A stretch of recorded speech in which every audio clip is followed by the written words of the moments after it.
que le Collège de France a essayé de nous montrer durant cette semaine, c'est qu'il faut constamment remettre en question ses certitudes, qu'elles soient relatives à nos connaissances ou à la façon que nous avons de forger la connaissance. Chaque discipline est codifiée et se choisit autant ses sujets que la façon d'y répondre, ce qui donne des raisonnements partiels et partials.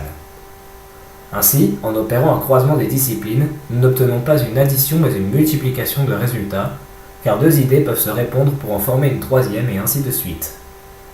C'est pourquoi le principe du remplacement des chaires est bon, car plutôt que de rester sur des canons intellectuels, le Collège de France cherche à renouveler sa façon de travailler.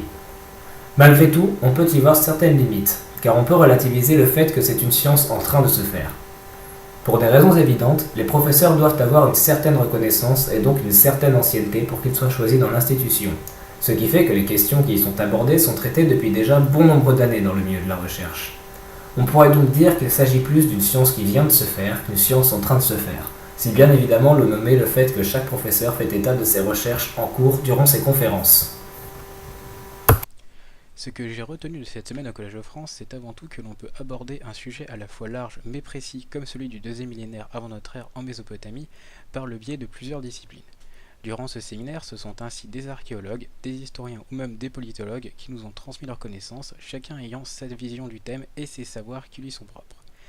Mais au-delà des disciplines, ce sont également des personnes ayant des spécialisations aussi diverses que variées qui se sont adressées à nous. Chacune de ces spécialisations permet d'aborder le sujet d'une manière totalement différente. En effet, suivant les cas, si l'on est en face d'un spécialiste de la religion, de la poterie ou bien encore des mathématiques, ce sera à chaque fois une manière différente de parler du sujet, chacun donc ayant sa propre méthodologie. Les savoirs transmis sont ainsi aussi nombreux qu'il y a de spécialistes, ce qui nous permet au final d'avoir une vision globale du sujet. Nous tenons à remercier Grégory Chambon, Lionel Marty, le Centre François Viette et bien évidemment le Collège de France de nous avoir permis de vivre une semaine au rythme de séminaires autour de la Mésopotamie ainsi que pour la visite du Louvre.